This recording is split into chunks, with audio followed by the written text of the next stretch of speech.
अगर आप चाहते हैं भोजपुरी हिट सॉन्ग सबसे पहले आप तक पहुंचे, तो लवली वीडियो चैनल को जरूर सब्सक्राइब करें और साथ में बेल आइकन को दबाना ना भूलें। Presented by lovely films production.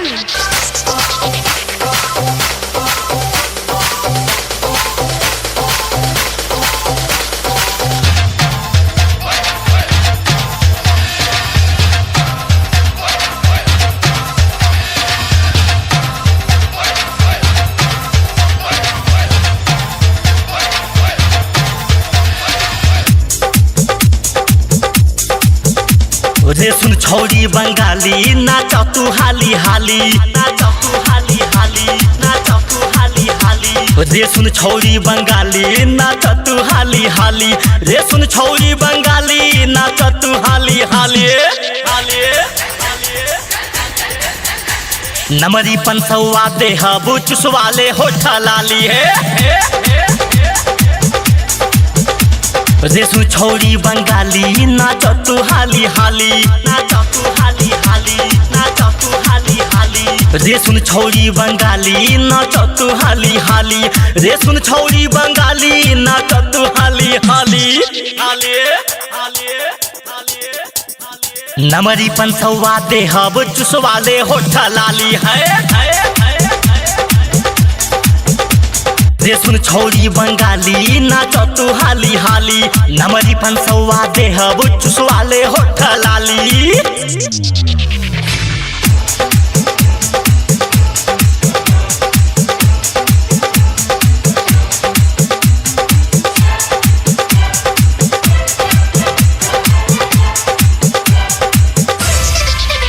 ऐलू नाचे तारापुर गाँवे, ऐलू नाचे तारापुर गाँवे, हिला के कमर मचा द कहर। ऐलू नाचे तारापुर गाँवे, धीरे धीरे से हिलैबू त बवाल होई, ऊपर नीचे ना दिखैबू त मार होई। धीरे धीरे से हिलैबू त बवाल होई, ऊपर नीचे ना दिखैबू त मार होई। ढोरी के देखी साइज करब एक्सरसाइज, तोहरे खातिर रानी लुटाइब हम जवानी, लुटाइब हम जवानी, लुटाइब हम जवानी। रे सुन छौरी बंगाली नाचा तू हाली हाली, नमरी पंसवा देहब चुसवाले होठा लाली।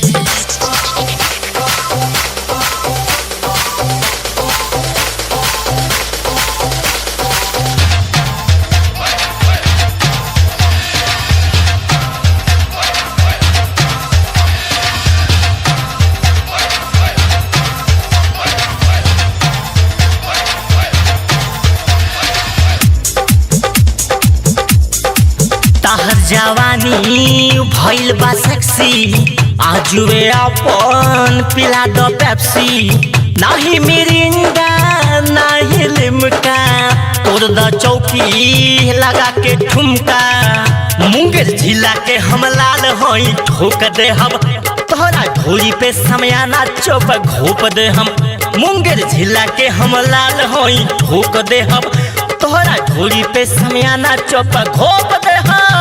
कहेले सीधा सवरिया लड़ा लेते नजरिया, राइटर अमरजीत के बन जा तू दुल्हनिया, बन जा तू दुल्हनिया, बन जा तू दुल्हनिया। रे सुन छौरी बंगाली नाचा तू हाली हाली, नमरी पंसवा देहब चुसवाले होठा लाली।